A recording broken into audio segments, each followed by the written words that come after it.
Engage. Greetings and salutations.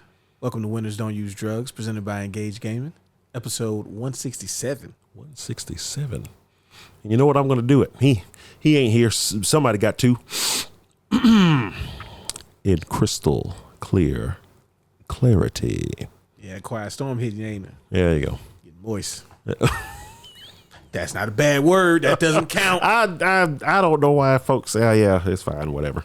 Velvety. All right, I'm Darius, and I'm here with Nolan. On my coccyx. See where he's going with it? What? Already. How you doing, Zach? I'm good. Chilling. Man, look, I'm excited, okay? A lot of stuff has happened. A lot of stuff has happened. One of the things, we're going to talk about a lot of good stuff, right? A lot of cool things, a lot of really fun gaming type stuff that's coming down the pipeline. Again, if you mad about like the stuff you've seen over the past couple of weeks, I really don't know what you want me to do. I'm sorry for you, but that's a personal thing you got to deal with.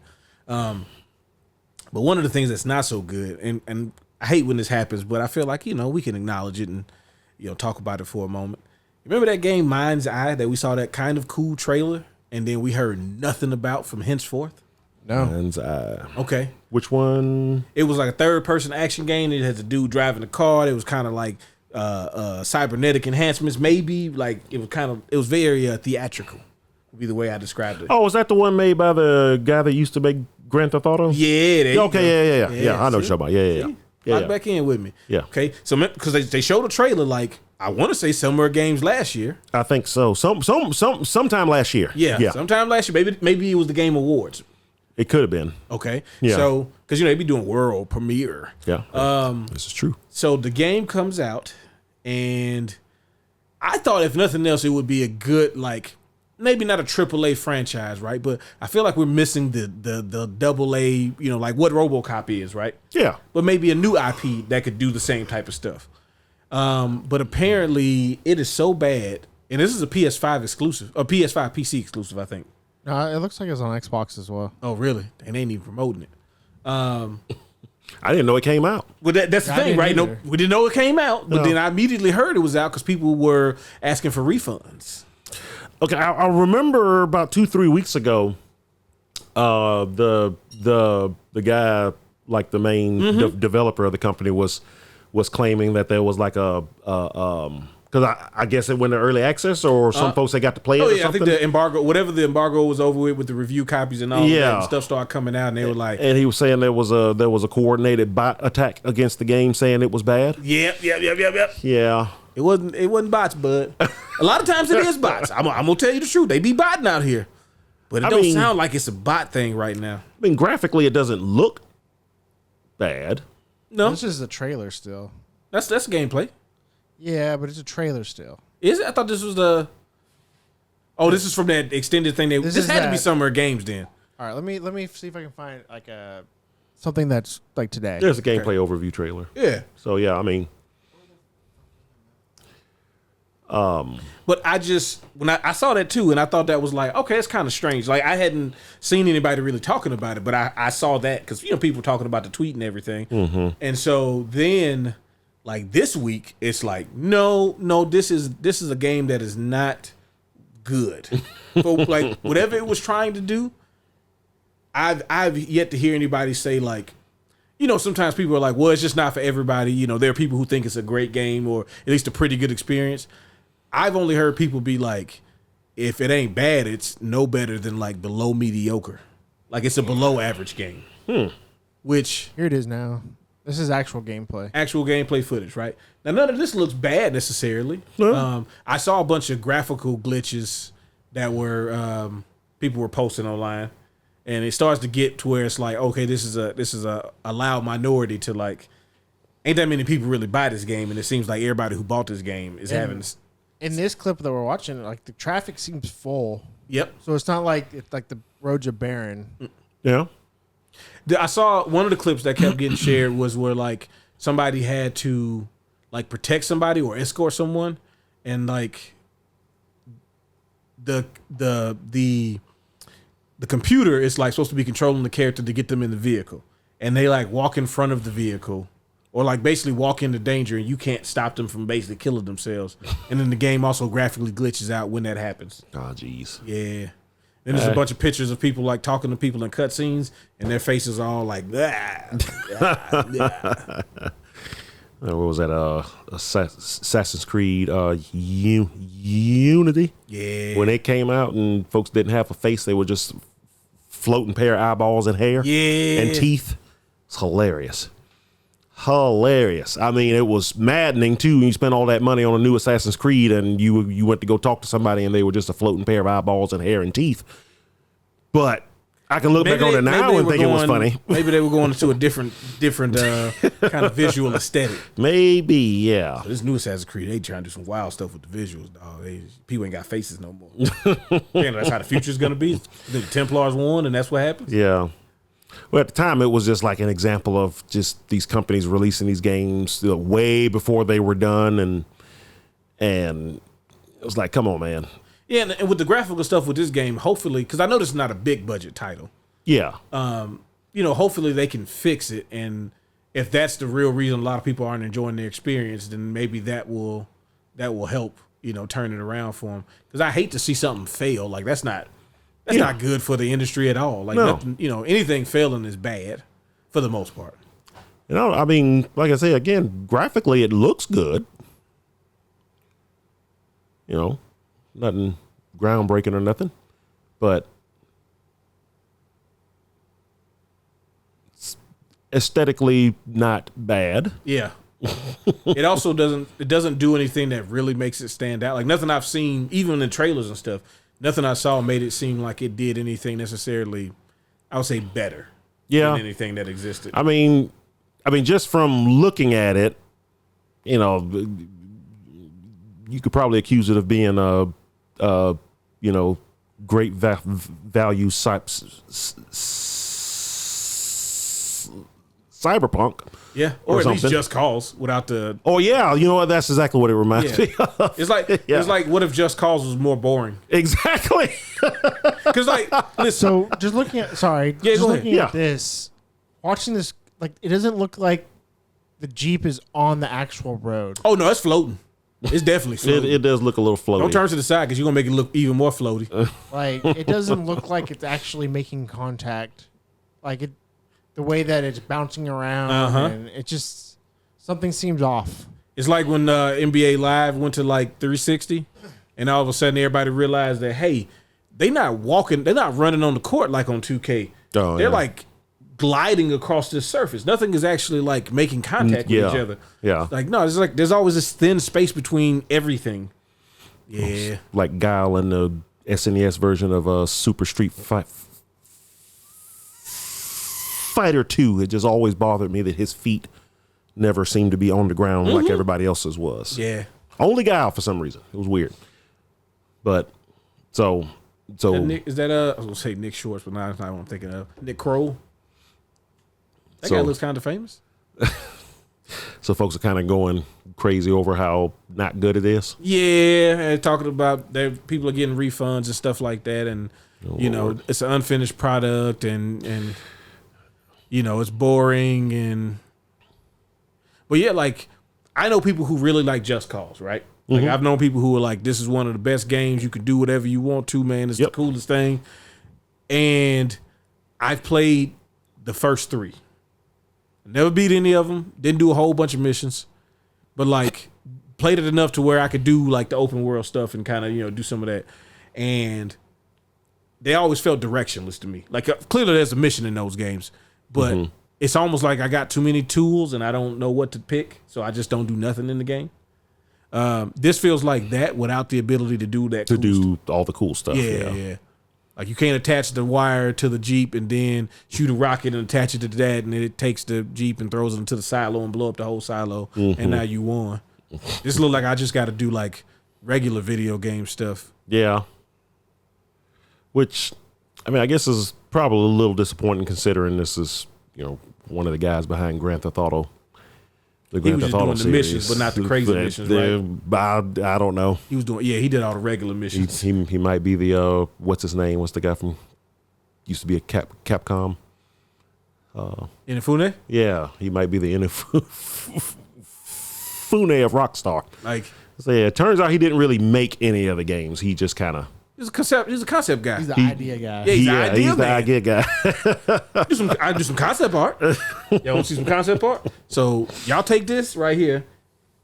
You make something with it, and then bring it back to me, and I'll tell you if if it matches. Mm-hmm. But yeah, so. I just thought it was like in the midst of all of these, like we've been just getting like hits after hits, and even like games that maybe weren't projected to be hits end up being hits. Like for example, Expedition 33. Where it's like, oh, it might be pretty decent, and then it turns out to be like, oh no, they've done something amazing. Mm-hmm. I was hoping, like, I wouldn't say, Mind's Eye being Expedition 33 good, but I was hoping that something like that could Avowed good or something. Yes, where it's like, oh, okay, you probably will get another one of these, and then it probably will be even better next time. Mm-hmm.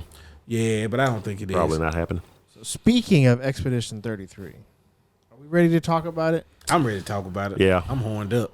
Yes. All right. It's so time. For all of our listeners, put your hand up, Nolan. Oh, I got put my hand up. Yeah, put your hand. We're about to. Well, we got Expedition 33 on the screen, so as soon as we're done talking about it, we'll put it away. Okay, good. Perfect. That sounds crazy.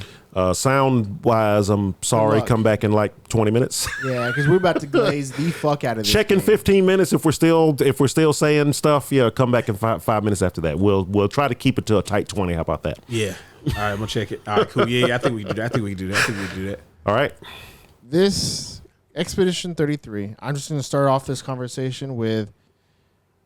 This is game of the year. This year, next year, another year after next, it's my game of the year for the next decade. You know what, bro? It's not gonna be anytime soon, obviously, right? But we got to figure out what year, like since we started, and then figure out what our game of the decade. I'm talking way later in the future. But oh my goodness, I believe that this game is that good. I enjoyed every second of it. The story gets you from the start. And it doesn't stop punching you in the gut until it's over. Man.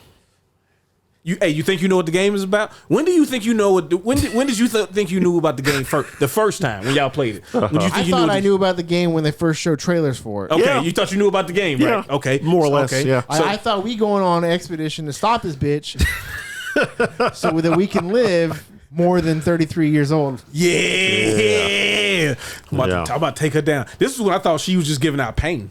I didn't even know she was painting. The pain of loss, Nolan. This makes sense to me. I get it. Yeah. Okay. Yeah. So I say let's break this conversation down in 3 parts. Ooh. Okay. First act, second act, and third act. All right. This is a 3-part game. Okay. And the gameplay obviously doesn't change from act to act, but the game story itself, the story. What we doing? vastly changes from What act to we act. doing out here? Yeah. So the first act, the part that everybody thought the game was about, essentially. Yeah. So for people that don't know, every year this monolith that you see on the other side of the ocean has a paintress that paints a number, and everybody at that age and older dies, essentially. And every year it goes down a year. And they send out expeditions to try and stop what's going on so that people would stop dying for no reason. Trying to say my peoples, bro. They getting younger and younger. Dude, Yeah. The start of the game, I remember our first episodes talking about it. I said that the start of the game was a little slow. Like, that's probably the worst part of the game. It is easily the worst. Gameplay-wise? It is easily the worst part, but it's necessary. Yeah. It's necessary to start the story off. Because it's funny, the first 20 minutes, you're amped up to like, oh, I want to get into this. Like, I want to stop this. No, we got to is- stop this. This is horrible. Yeah. Bro, they make you become attached. So fast. Like they like and they force it, but they do it so well that I wasn't like I wasn't mad at them. But I'm like, bro, you really making me care about this girl? I didn't even know her. I don't for know 5 her. Seconds. Yeah, like bro, you see her, you see Mael. But I You guess like, you feel more for Gustav losing his love. well, so they're talking about the fact that they were together, but then they stopped being kinda together. broke up a little bit. Yeah, and then but then right at the end, they decide basically to spend her last day together. Yeah, it's just did that, and it's like you hear about the fact that like they didn't have a kid because they took that break, but had they not taken that break, they probably would have had a kid, which means it would be even sadder knowing she was gonna die, and then like the baby would have to be like, hey, the world we put you into, you be dying real early, so like you got to grow up fast. yeah. Because that was the other thing that they made clear very early was like, hey, this kind of sucked to be like having more babies. Maybe we should just die off. Like there were several people in that village being like, man, maybe she just die. Like she gonna just keep killing everybody. Why y'all be having kids? Yeah. She gonna tell the kids to die early? I Like, mean, eventually somebody was going to be born into year one, and it's like. You don't even get it. I mean, how do you get? Hey, when you gonna stop being able to have babies? No, like, I guess, nobody will be age born 10? there. Yeah, because somebody, I watched the stream where somebody was like, "Man, I cannot wait. I cannot wait until Expedition 5." No, bud, bro, we're not gonna survive as a species that long. Like, no, maybe it's like seriously, what would probably be the last viable expedition? Like 14? Bro, you giving a lot of credit to humans. I mean, yeah, because you gotta think 22. Well, I mean, they have to be old enough to learn enough from the adults before they die to at least try. So I think 14 was probably about the last viable one. Bro, when they started to get to Expedition 28, like the amount of time and like they're being less prepared every time. Yeah. Because there's less time to learn. There's less and less folks going, and bro. So at some point, like, bro, I think by mid-20s, it might start being just pure anarchy. Yeah, well, Expeditions just might stop. Yeah. At some point, they're just gonna agree, like, bro, we're not making kids for this. Let's just all die. Yeah, I mean, I think it's time we call it an existence. I guess it's like, we had a good run, my boy. We had like, a good run. Fun. Yeah, but it really like throws you into this story, bro. Like you said, bro, could not wait. The night before, which makes the next like 45 minutes like, come on, we gotta go. Yeah. Like, bro, you have to do all this expedition stuff, or not like the preparation. Bro, no, I was excited for all that. I'm trying to get all my coins so I can get all the shit. I want to get some. I'll get haircuts and all that. I want to get my man bun and get the man bun to start. Like they did a good job of being like, you can change their hair and outfits. I'm like. And I'm thinking to myself, like, it's gonna be some DLC stuff, like, kind of like the Tales games be doing and stuff, where like you might be able to get like a mouse on your head or like some regular glasses. But like, if you want to get the cool fish, you got to pay. Yeah. And I'm like, I understand, you got to get some money. I feel you. Okay, cool. But then you get that, I'm like, at least you get hairstyles maybe. And it's like, oh no, you actually can get like different fits. It's like, I'm even more in. And then y'all set sail. And what did y'all think was gonna happen when y'all set sail? We're gonna go on this expedition because like the game already had the super sad moment, right? Like they were doing. I was like, okay, how many JRPG check boxes we gonna check? Like how many boxes we gonna check early on? Mm-hmm. Like okay, we in a shithole. Like it's beautiful, like it's artsy, but like when you really look around, like this is a shithole. Okay, so check. Okay, something super sad happens real early, right? Loss. Yeah. Check. I'm like, bro, this is gonna be a great RPG. Like I could feel it. And then we get ready to ship. I'm like, bro, we already got a ship. You usually got to do the first dungeon before you get a ship. We get a ship right now. I wonder how that's gonna work. Yeah, ready to go. And we land. And it's like fucking Normandy. Yes, that's the greatest way to describe it. That's the best way to describe it. It is a dude shows up with gray hair. Who showed up though? Cause I'm like, oh look, it's future me coming to greet us. Future me to greet us. Future self and me. So funny. I watched somebody play it today. That was like, wait, who is that? Is that me? It's me from the future. I'm walking up. Everybody thinks that when they first see it. He gonna tell us what we need to do to get it done. And then he vaporizes more than half. First of all, he gave it one dude. He's like, hey man, what's up with you? Exodus 33, you got a suit on. You must know us. Like, hey man, the human or what up with? That's right, because he was wearing somewhat like it looked like expedition attire. Yeah, he's like swipe. Somewhat, yeah. And I was like, wonder what that swipe was. Why they want that camera cut? Oh, his head fell off. I didn't know he was gonna be violent like that. I didn't think the game was gonna be violent because everybody else died and turned into rose petals. Right. So I'm like, okay, people get their heads cut off. Yeah, essentially when the gomage happens, it's like a Thanos snap. Yes. Essentially, yeah. Yeah. Except for instead of dust, it's rose petals. It's beautifully like it's sad, but it's beautiful. Yeah. Right? There's a which and it makes once you figure out what's going on, it makes a whole lot of sense. Well, yeah.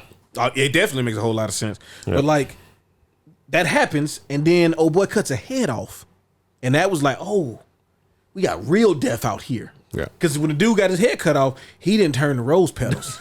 No, he died. He died. Yeah. He died. And then the thing with hands came out. And I was like, ooh, they look real creepy. This Dark Soul looking stuff, I'm not a fan. Yep. And then the eel thing showed up, and it was huge. Yep. Turned into Gantz quick. But you know what? Before we get deeper into this, I have to say this. For anybody that's scared, that's still with us, that hasn't played this game, and are still unsure about playing a JRPG turn-based game, just because you feel like you'll be, it does not. When you start playing it, it does not feel like a turn-based RPG. It keeps you engaged in a way that even Super Mario RPG could not do with its current battle. Like, it would have to be a new one come out, and even the Mario Luigi Brothership doesn't keep not you like this. No, this is an active battle system. It's a turn-based active battle system, if that's even a thing. You can figure out, you can plan what you're gonna do during your turn. You can't do that when it's the enemy's turn. You got to be on point because they coming with stuff. And it might not be the same. It might say the same name, but it might not be the same move. So you can't even like get comfortable. Yeah, because it might be a little flare. I gotta hit you with the before I do it. I was just going this, and so I came up to you and you was like, all right, he finna hit me with that, and I went I don't know where my shoulder. That's what they be doing. They shoulder be twitching on you. Mm-hmm. But yeah, like the chapter 1 is there's so much that happens. So we land, right? I cut your head off. Hands come out, eel. Essentially, there's only, out of the whole entire expedition, there's only 4 survivors. I mean, yeah. After a while, yeah. Because at first it was you. Yeah, it was you. Around. You're by yourself, and you find the other 3 people. Yeah, which I thought was going to be the only other JRPG trope that they didn't actually do, that you wouldn't remember who you were. Oh yeah. Well, because at first waking Gustav up on the beach with Gustav amnesia, was distraught, bro. But you start finding out, like, okay, the journals. At one point, he was about to kill himself. Oh yeah, he was about to. He was about to end it all. He was, and I guess what? It's just like, you know what? It's over. Listen, let me tell you what I thought was going to happen. I thought my man was going to kill himself. And they was going to be like, all right, here, go play with Expedition 32 now. Yeah, I kind of did for a second, too. Well, I was like, I'm this here game for is that. like, it's called this, but we're actually going to go to the year after. Yeah. Yeah. Because I'm like, I kind of thought the same thing. They lost. This was it, but we lost. And he started thinking that we lost. Shit, I thought this was something else. But like finding the journals, right? And just hearing. That's such a, like, a lot of games do that. Where like, hey, read this journal, read this diary. This one was really cool because it gave you like it made the first act feel like that's the game. Yes. Like, I'm finding all these journal entries. Oh, they tried and they failed, but this is, they made this kind of progress. Mm-hmm. Bro, reading the last journal that you find in the game. Ooh. I know we'll talk about it eventually, but dude, that one hurt. That crushed me. Yeah. I'm like, man, if only he made it back in time. If only he made it back. They basically did what you did, but they didn't get there. They did get there. I'm saying like they didn't get back to tell everybody. Yeah, like they were trying to do that. They were trying to tell you what's going on. But they actually they did better because they actually figured it out while Expedition 33 didn't figure it out. Bro, they figured it out from brute strength. They just punched through it. But like we'll touch on that a little bit more. But like the way they introduced everybody, like because there's an introduction to everybody before you go on the expedition, but then you get like now we out here in the realness introduction. You know what I'm saying? Mm-hmm. You see Lune pretty much save Gustav from killing himself. Yep. Cecile, however you say her name. Yeah, I got you. You meet her in the tournament. Yep. Oh yeah, yeah. And then Mael, you find her in the manor. Yeah, who she's rescued by the curator. The curator, yeah. Which, Sunk Face is what I was called. I was like, it was down with the sunken face. Yeah, he was the guy that you upgrade your guns or your weapons and stuff, which you find out he's actually somebody else at the end of the story. But yeah, I mean, is there anything else we want to touch on before we move to Act 2? I mean, I know I'm about to talk about the end of Act 1. I mean, no, pretty much it's kind of the introduction to the game. You kind of gain your skills and slowly learn all the different facets of the combat system and all of that. So everybody has big skill trees that you can learn new moves and customize your character how you want to play them. Mm-hmm. And each character has like different ways you can build them. Like one of the best things about this game was that listening to you talk about the characters you use and how you use them, listening to Jonathan say how he used them, listening to Note, like just there's a lot of ways you can build characters. And then like my other friends, they didn't make their characters like we made them. Our characters, like nobody, like Lune, for example, is the best example to me of everybody using her differently, and some people being like, "Bro, she's not even worth the time." Yeah, so I used she was my healer. I used her as a damage dealer mid game. I used her as a healer, and then in game I turned her back into a full on damage dealer. See, She was my healer the whole time. by end game, she like Well, no, she had her actually, own she little wasn't my combo. healer until the middle of the game. Yeah, she was. Yeah, she was actually my damage Seal's dealer. my healer. At the That beginning. Grim Harvest was doing Grim Harvest, bro was yes. doing work. It's like, what do you mean? This turn we're back. What are you talking? We're full. Gustav was my healer. Yeah, he does have. He got a heal early too. Yeah. Yeah. Oh, he that's right. He does. He has Yeah. the powerful or whatever. Mm-hmm. So yeah. Yeah, I So by the end of the game with her, Lune, for example, was I would do Typhoon because it would be like every turn it would do damage and heal, but it I would don't be. even think I use that move. Bro, trust Yeah, me. Like I heard several people be like, "What?" Like one of my friends was telling I've me, was seen like, so many skills that I never even knew. he was like, "Dude, I use the Earth skill and then I use this Fire skill." And I'm like, I have not even looked at any of that. Bro, I went super fire with her basically. So I did that mid game, and it was Fire and lightning. it was really good, but then it got to the point where we kept coming across enemies who was just soaking up fire. So I switched yeah. our whole thing, and then eventually I settled on I had a fire move, I had a water move / healing move. I had if I get all 3 of the 4 elements, if I get all 4 elements move, which would have been like my wasn't my heaviest damage move, but it could like, if I get it, then I'm gonna do some damage with it that turn. Yeah. And then the lightning move ended up being my main damage with her, the one where she does like the kicks.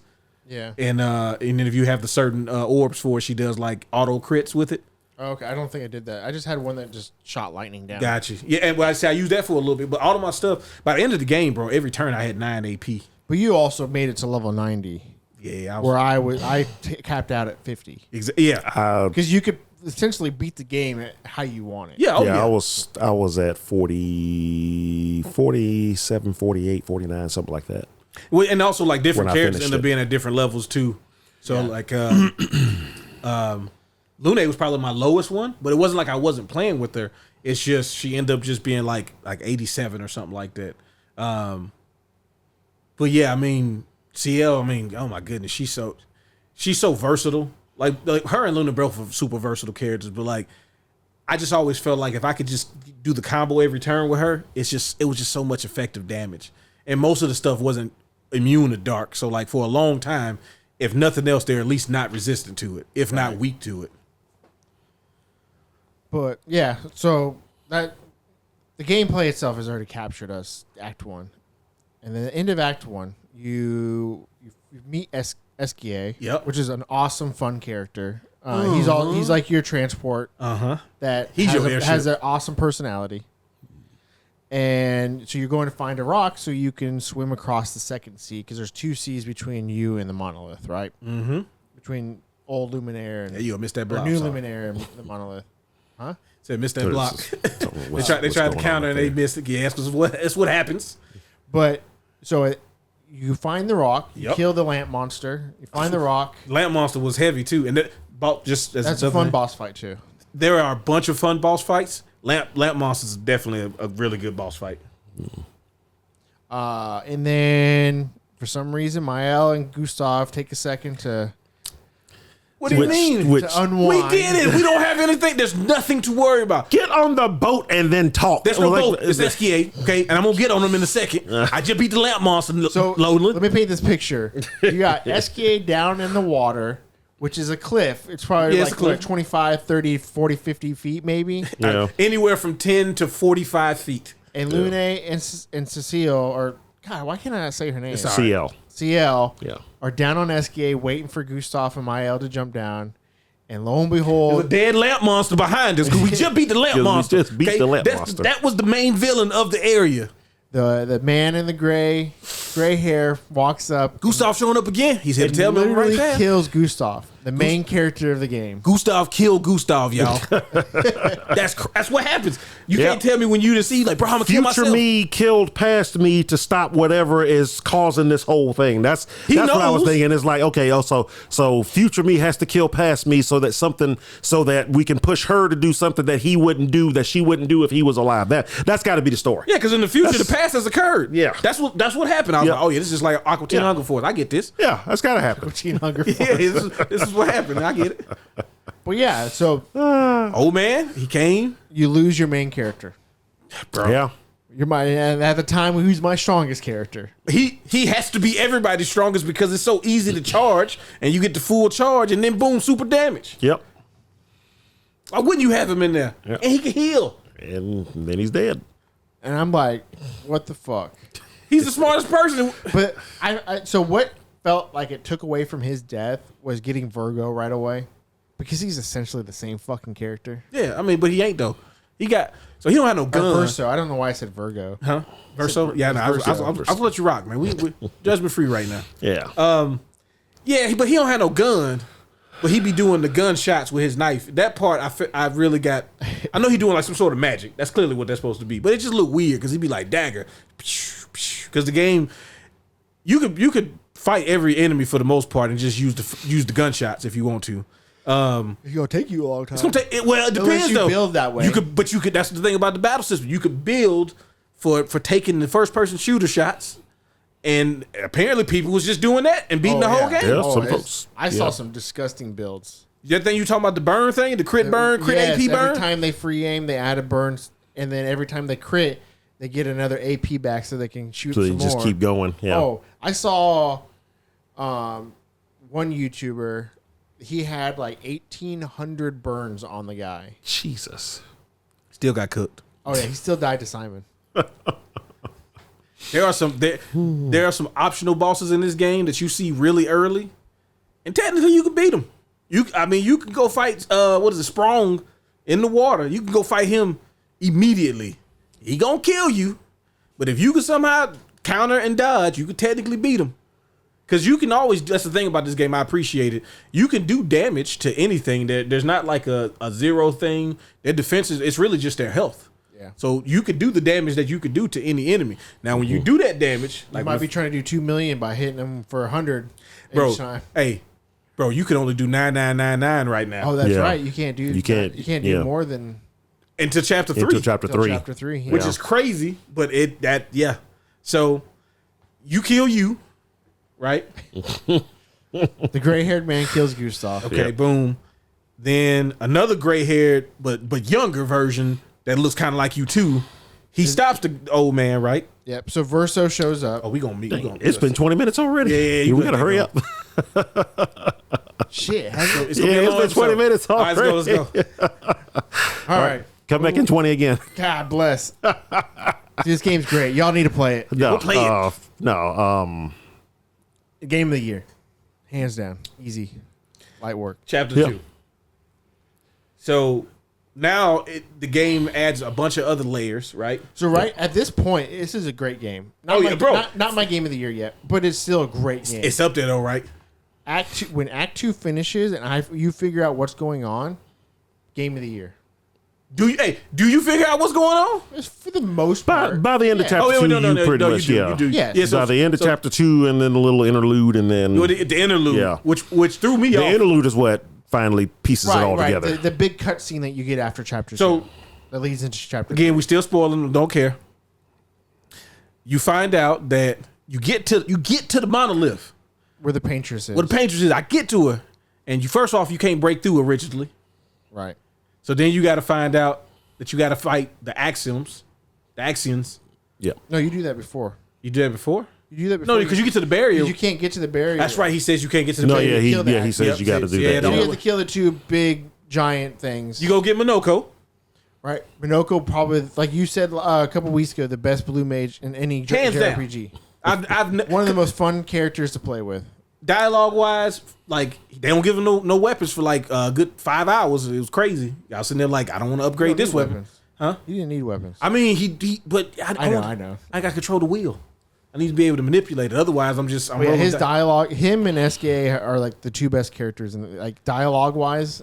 So I hated Verso at first because you let Gustav die and then you came to save people, which makes more sense because Mael has a special connection to everything. But yeah, the dialogue between him and the other companions was like, God, boy, you are a jerk. But like, hey, y'all doing something here with these interactions that I like. Mm-hmm. Like him and Minoko's conversations about fighting each other, and he cut himself in half and was like, hey man, go make the girls feel better. Cut yourself in half. And then like what we're seeing on the screen, and you're watching the YouTube, there are Neverons in the game that have quests that you can find, and they all like give you more insight to The world. what's going on to a degree, or as far as what they know is going on. What they know the world as. Is what they know the world as. So we get there, we try to fight the Paintress. It ain't doing nothing. She just sitting there crying the whole time. I don't understand. I'm nervous. And then we find out how to fight her for real. We have to go to the top of the monolith. Yeah, go to the top of the monolith. And then Verso start acting weird when we finally beat the Paintress. Because he never did it. He went with a couple of expeditions that failed. One of them helped you before getting to the Siren. You know, But because at that time we thought if we kill the Paintress, the gray-haired man who we find out during this time his name is Renoir and is Verso's dad. That him and Verso won't be immortal anymore. Yep. Because they think they're immortal because he never died during the Gomages. So you think, Verso's upset because he's no longer going to be immortal anymore since we killed the Paintress. Yeah, but also Minoko was like, "You gonna do this?" Yeah. And he started doing. But at the same time, you think like it's because he won't be immortal anymore. Dude, like, okay, the first couple times he did that, I thought maybe that's what it was, right? Because, he was like, we gonna die, Alicia's gonna die, all this other stuff, right? Yeah. So, Gray Mael, you thought, like, oh, you gonna kill her too? So I'm like, oh, yeah, he probably said he gonna lose his family. But then, again, as we started getting back towards Lumiere, Minoko kept looking at him like, so you ain't gonna say nothing? Okay, you ain't gonna say nothing. All right. So they get back to New Luminaire after beating the Paintress. We they're say celebrating, and then everybody starts gomaging. Everybody, little babies, police officers, aunties, dogs, everybody start gomaging. Yep. The one little kid was mad because bro, you gotta go back. Gustav is dead. And the little boy's like, I can't believe he. Mael gomage as well, right? Yeah. Yeah. Everybody but Verso, right? Verso does, yeah. That man sitting on the dock of the bay, watching the like, bro, he just sitting there. He literally was, reading the note from Alicia. Yeah, who was like, "Hey man, good job, do it. I want to die. So peace, love you." And I'm like, dang, she wanted to die. Well, reading that, that's when you get into like what's actually going on. But yeah, reading that is like everything leading up to getting to the fight against the Paintress. Like you said, some stuff that Minoko was saying, some stuff that you read here, and some stuff that was saying here and there. Oh, yeah. I started kind of putting stuff together. It's like, okay, so we know Renoir and Verso are related somehow, but I also feel like Hollowface has something to do with this. Yeah. Hollowface was starting to come up. And then when he shows up after you beat Renoir, and he takes Mael's hand and shows her how to gomage him. I started putting it together. And I was like, because he says like because he looks at him before she does that and says that I love them too, and I'm like too, and for some reason in my head I'm like, I think they're the same person, because he didn't seem upset when he saw him, but because at the end of the day that's who he was working. Well, he's kind of working against, but he didn't. It feels like Renoir was working for the Paintress. For the Paintress, yeah. Yeah. Because the Renoir was made by the Paintress. Right. Mm-hmm. Yeah, it was her version of the actual. So well, I guess we could just get into the interlude part where. So, everybody gomages, and then we find out what's actually happening. Yeah. So now, again, we're getting ready for chapter 3, and now we finna figure out how the game is actually working for real this time. Yeah, you find out what the actual story of the game is. Because like I said, I started piecing stuff together. I got the what. I just was trying to figure out the how. Well, when you were going up to the Paintress, and they started doing those all the little little that's mini why movies. I was like, okay, so I think. So is the mom the Paintress? That's what it was. And the little boy is Verso, I think. So at first I was like, Zach, I'm like, oh, they just showing like why she's so emotional, like because she's always crying and stuff. Yeah, it's like, oh, she mad because like her son they got into it, and like the dad, and wait a minute, who them people? All right, I think these people are those people. So this family, I can't remember their last, like The Descendre. Yeah. Yeah. This family are painters. And they have a special ability where they can paint living canvases, essentially, where they can go into these worlds that they paint and be a part of these worlds. And the mom is probably the most powerful paintress, and she's the one that taught Renoir, the dad, how to do all this. And at some point, the mom gets stuck in a canvas, essentially, because she doesn't want to leave the canvas. Well, so no, I'm sorry. Yeah, Renoir is the one that gets stuck in the canvas because he gets engulfed in like this fantasy world, and she has to pull him out and teaches him like you can't do this, or you're just a living corpse back home. Like you're going to die if you stay in these canvases too long. Yeah. So something happens where the daughter, so there's 3 kids. There's the oldest daughter, Clea? Yeah. Clea, I think, yeah. The middle son is Verso, and then the youngest daughter is Alicia. Yep. And Alicia isn't much of a painter. She actually kind of likes writing as well. And apparently, writing does something in this world Yes. that we really don't know 100% about, but they don't really explain. They don't really go into it. Yeah. It's some sort of akin to being able to paint, like the painting the worlds, but we don't know exactly what it looks like. But she was better at that. She was more adept at that. Right, and the Writers Guild used her against the family because the mom was the head of the Painters Guild, and somehow there was a fire started in their mansion, and Verso ends up saving Alicia, but losing his life while doing so. And Alicia has a missing eyeball, so you got Because one of eye. the accident. Yeah, And because also of the doesn't fire. have any vocal Yeah. cords anymore. Yeah, So she's her like most of her body's burned and she's missing an eye. Yeah. So she's in pain all the time. Yeah. Yeah, so because you wake up and you ain't got no eyeball So and you can't say nothing. because of all this, it crushes the mother, losing her son. And she goes into the last canvas that he painted, which Verso. is Verso's, Yeah. that Verso painted, and this is the world that we're in now. Yep. And when she comes into this painting, she recreates her family, which is Renoir, Verso, the masked girl, which is Alicia, who she blames for everything. Well, no, she didn't create her. The masked girl came later. No, she only created.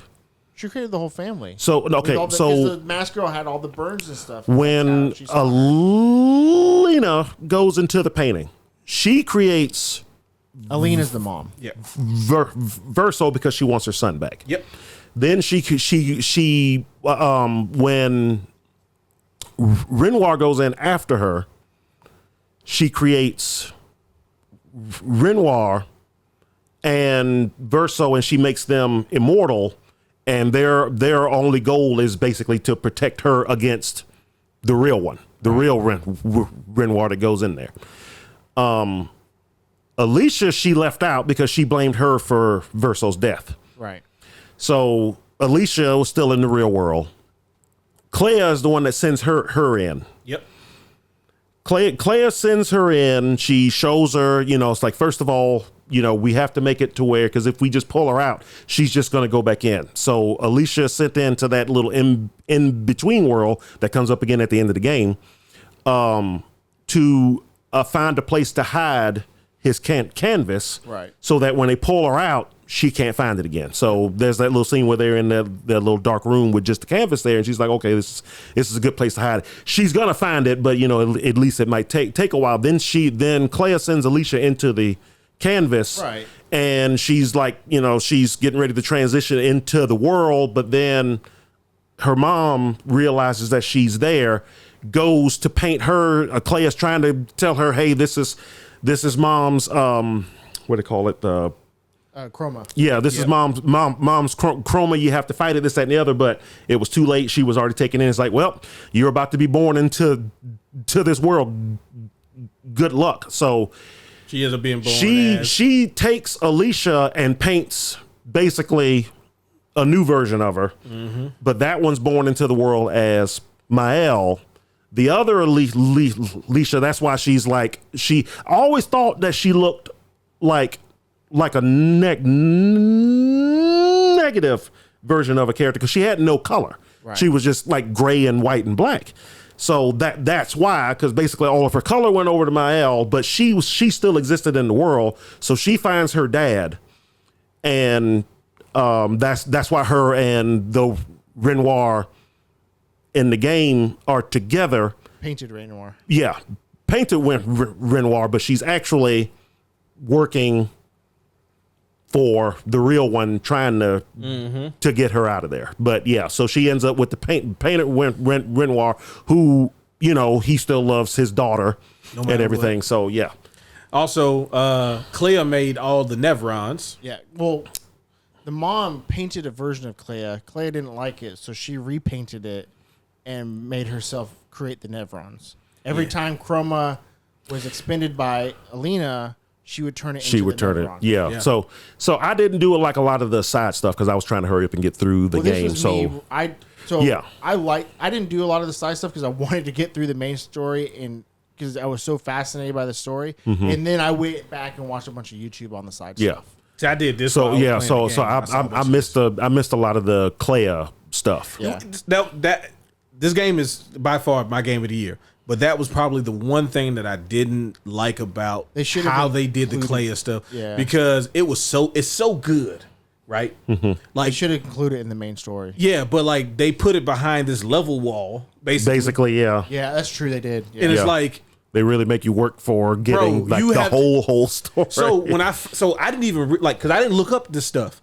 So I'm just going. I'm literally like every day I would go home. I cut it on. I go, okay, I've been in this area. Are there things I can do in this area? Because when you go up to the dungeons, if it's red, you probably don't want to be in there, my boy. So I was like, okay, so I'll find something that was my level, which was gold, and then go back and beat that area, and then I'll get little pieces. Bro, the Clea stuff was literally some of the last stuff I did because the bosses are so strong, and she is also so strong that I had to be able to almost, not one-shot her, but I had to be able to do so much damage in one turn because she had like 5 million HP. No, I think she had like 2.5.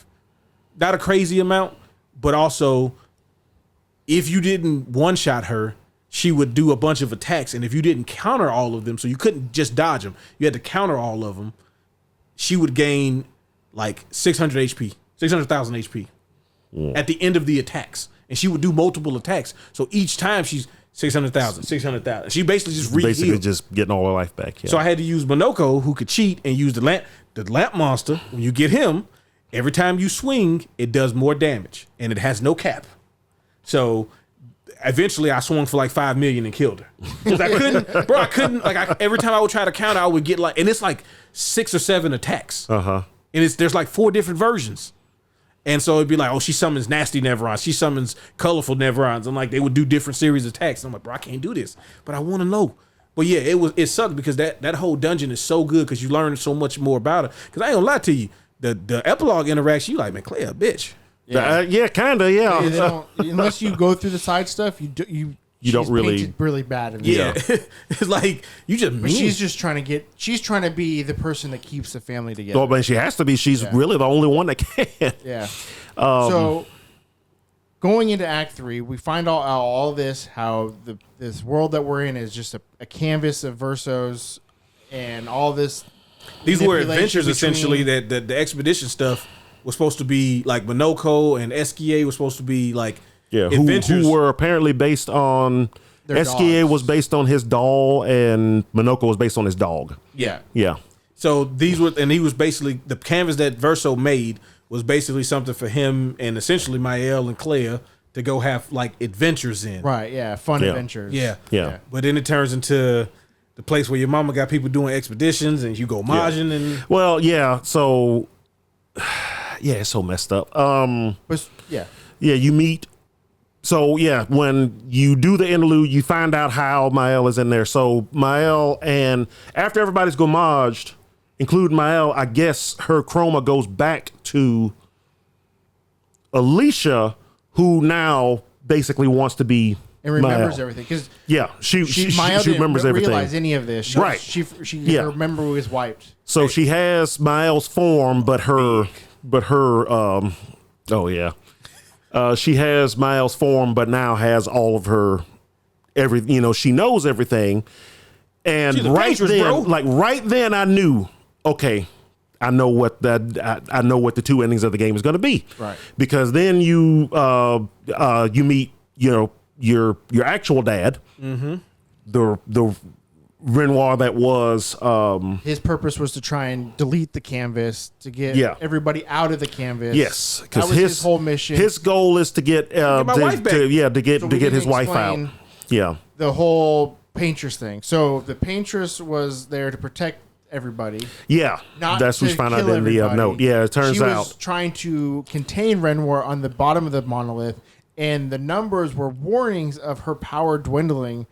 And when her power dwindles, Renoir was eliminating because pieces of the canvas, which were the older people, which were the oldest stuff. When Alicia goes in, she Clea says that we'll start getting rid of the oldest ones first, right? And that's why she created the Neverons to reuse. So when somebody died, the paintress couldn't get their chroma back because it went here. So slowly she was losing the chroma that she could use. So the number she was painting up there every year was a warning. Hey, I can only hold this many folks. Everybody over this age is gonna die because that's what. That's Renoir what they were doing. Renoir was actually the one gomaging everybody. Yeah. Yes, not the paintress. Not the paintress. And that's why she was up there crying, bro. She was sad that all the things was dying. Yeah. She was in pain. That's why. Yeah. And so he thinks Renoir's like, okay, I'm so happy to see you because he's been in the painting now for baby girl back. Yeah, he's been in the painting for 60-something years too now. So he's like, all right, we can finally get you already got your mom out. So mom's out. She can't find the canvas anymore. Awesome. Now me and you can go home and we can erase this place. Numael is like, well, no, we don't have to do that anymore. Mom's safe at home. I have a body that works. I'm not burned. I have an eye. I can talk. I got 2 eyes, bro, and I can talk. Yeah. Well, he's like, but it's like, but that ain't you though. Yeah. It's like, no, but you just, and of course she's like, I won't get swept up by it. It's like, yeah, you will. First of all, the way you saying it, I know you getting swept up right now. As you talking, exactly. I can hear you getting swept up. I can hear you swept up in it. It's like, it's time to go. And when he's saying this and I'm understanding, like I said, right then, during that conversation, I knew. I'm on Renoir's side at this point. I was too. I was like, man, okay, no, I'm totally on his side. He's like, hey, man, future you was trying to do the thing that we said he was trying to make it work. Like he was doing the right thing. Renoir was right, bro. Renoir was right. I'm sorry. I mean, we all agree. I watched a girl play it earlier today, and she just got into chapter 3, and she is dead set on doing trying to help Mael bring everybody back, and it's like just like a woman. So emotional. But no, I was immediately like, oh no, yeah, he's right. Yeah. No, I ain't gonna lie to you. In the real world and accept the grief. Yes. And get over it, get past it. You won't get past it until you get, I ain't gonna lie to you. At first though, I was like, man, there's a bunch of people with lives and babies and stuff, man. But they aren't real. It feels real. I know. And then I was like, nah, dog, you kind of wild. Because you ain't gonna be, because you're not gonna be able to separate yourself. That was the thing. Is like, I wanted to believe the lie. I did for a second. I'm like, I got white hair. I got both eyeballs. I can talk. Yeah. You know what I'm saying? Like, I really do. I care for these people. Look, they definitely make it a hard choice because I totally get it. I get Gustav back. If you can live live where all your friends are and you're not in constant pain and, have both eyes and can talk and all of that stuff, and can go back and see your mom and dad every now and then because I'm sure in her head that's what she was going to do. I'm going to hang out with my friends and talk. But, yeah. And then I'm going to come back to y'all and be a mute. Like a day. Yeah. And then I'm gonna then go back to talking. Which is obviously time didn't move the same way. No, not at all. And if y'all want to come see me, I know I'll be at. Yeah. I'll be in the painting, my boy. Yeah, but he's like, no, we're going home. And she didn't she specifically wanted to be in this painting because part of Verso was still there. Yeah. She literally get a Verso. Yep. You know what I'm saying? Her older brother. Yeah. Who sound like they were really close. And during all this whole conversation, the Verso that's there, you can see he's kind of torn because he's happy that his sister is like, happy and everything. But, as you find out, at the end, he wants to. But he was still like, he wants it to end. He was still banging CL. I mean, they were banging, yeah, until I guess after that point, because at that point her goal. So no, because she came back and she was like, "You want to romp one more time?" And he like, I mean, it's getting kind of weird, but like. Oh, was there another? Oh yeah, there's another. Okay, yeah, I didn't get to the one after. You want to get your I husband guess. back and have your baby? And she was like, "Yeah, I'm gonna do that." But like, I pretty much went straight to finishing the game. So You yeah, go to the campsite and she's like, "I'm gonna get my husband and my baby back," because she lost the baby. Yeah, and then was like, she lost her baby. Yeah, bro. Yeah. How? Like naturally, she had a miscarriage. So it was like, ain't no ungrammage in that. Yeah. Originally, that was the thing. She was like, I can get my husband back, but I'll never get the baby back because it died naturally. Because that's the other thing they don't talk about too. Anybody who just died, you ain't get gommage. None of those people can be brought back At the time. at the time. Yeah. Yeah. But yeah. She still let him smash. She insisted. Okay. Yeah. But he still was going. Yeah, he was going. He was ready to be done. Yeah. He just basically like came to terms with it. Yeah, I think he's helping her at that point, just to help her. But I think he always intended. As we get to the end of the game. Yeah. You go back into New Lumiere where Renoir is, and you defeat Renoir. Yep. With the help of the paintress, she ends up coming back into the canvas to help. And I think at that point bro, at that point it's like, yo, you really gotta like. Yeah, he pretty much accepts that he's basically lost. Yeah. His daughter. I mean, again, I'm sure he's like everybody else. I get it. I understand. Because that was the whole thing, is because he got caught up in a canvas earlier. Yeah, he told her. And like, Mom saved me. He's that's why he's so bent, like focused on getting people out, because he knows the problems that it causes. Yep. So and then you're ultimately given a choice to side with Verso, which is to destroy the canvas, or to side with Mael to keep it. Yeah. And I think all of us chose Verso, right? I mean, I went ahead and chose both. I mean, I did both endings because I wanted to see it. My choice was Verso. Yeah, sounds stupid. So you take Verso and you kill Mael. Well, you don't kill her. Well, you force kill her. You kill her. You end up in the in between world where she hid the canvas, but you got a sunken face Verso boy. Yeah, that's basically Verso's the whole game. Yeah, that's basically what's left of his soul, I guess. The little boy you talk to a bunch of times throughout the game. Yeah, and that's basically like the last sliver of his soul, I guess. Mm-hmm. Yes, it's wild, because they basically said like to create a canvas, you got to put a little bit of your soul into it. You gotta so sacrifice. and Verso wants him to stop painting. And she wants the painting to keep going because that's she wants this fantasy world where she can bring all of her friends back. And she just want to be able to talk, bro, and have two eyes. Yeah. But that little boy seemed like he was real tired. Yeah. My boy, like he was on the ground. So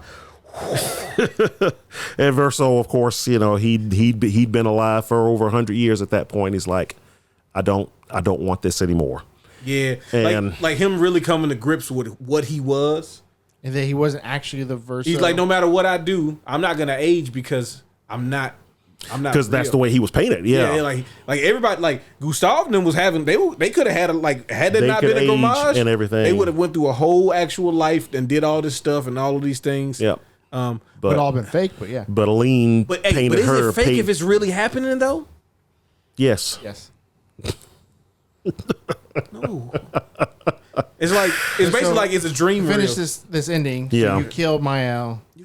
You don't kill her. Yes, you do. But stop her, but kill her. She gomages, doesn't she? Yeah, because you kill her. That's not killing though. Gomage is like accepting basically, fate. Yeah.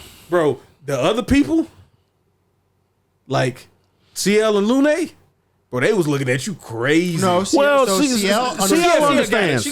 CL understands because again, you have that conversation after you kill earlier. Mael, yeah, women understand when you bang. And everybody's accepted that this canvas is going to end.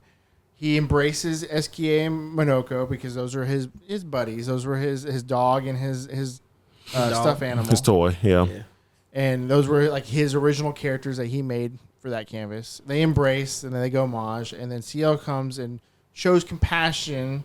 Like, I understand why you chose this. Yeah. And Lune was But fucking pissed. Lune was because pissed. You lied to her for like the third time. Yeah. What? Yeah. It's like, bro, every time I ask you, do you understand what's going on and do you understand what we trying to do? You be like, yep. And then we get to the goddamn, we get to a crescendo and you be like, nah, I was playing. Let me tell you. All right, so I knew something else. Okay, all right. So the first time I lied was when I let Gustav get killed. I let that happen. I did. I really didn't care about that guy. Something about him rubbed me the wrong way. The second time, Maybe was the when fact that he looked like me. Yeah. Hey, I saw him and I was like, I look like me. What? No, it's just funny. It just turns out they're not very good at making faces. Oh yeah, it's the same. Everybody looks the same.